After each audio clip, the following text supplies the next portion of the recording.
Now we'll compare the two and see how their differences affect braking performance. See this piece of equipment? It lets us test brake pads in various environmental and driving conditions. We can even simulate different car models and weights. It's also used in the development of brakes for new cars. In this test, comparing genuine and counterfeit brake pads, let's see what happens when we keep applying the same amount of pressure on the genuine and counterfeit brake pads.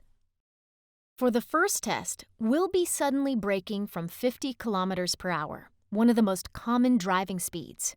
Okay, stop. The genuine brake pads brought the vehicle to a stop 0.4 seconds earlier. That's a distance of 2.5 meters. A distance of 2.5 meters when braking heavily is pretty dangerous. Okay, next. Let's imagine we're coming down a long mountain road. There doesn't seem to be much difference.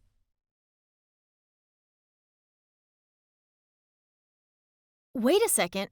After braking a few times, there are sparks flying out of the counterfeit one. Oh my goodness, that's dangerous. After driving downhill a few more times with some heavy braking, the counterfeit brake pads are on fire.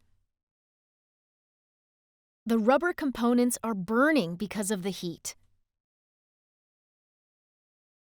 And burning isn't the only dangerous thing about using counterfeit brake pads. Okay, so we've tried coming down a mountain road. But what happens when you get up the next morning? Do the brakes still work? Let's compare them in our next test and try stopping normally from 50 kilometers per hour. I wonder how they perform after all that hard work yesterday. The car with the genuine brake pads performs well. The counterfeit brake pads? The car wouldn't stop for an additional 1 second. That's 4.2 meters. We also brought some other counterfeit brake pads in for testing under the same conditions. With those, the vehicle didn't stop until 2.4 seconds later. That's 19.6 meters further than the genuine brake pads. As you can see, some counterfeit brake pads have very poor performance.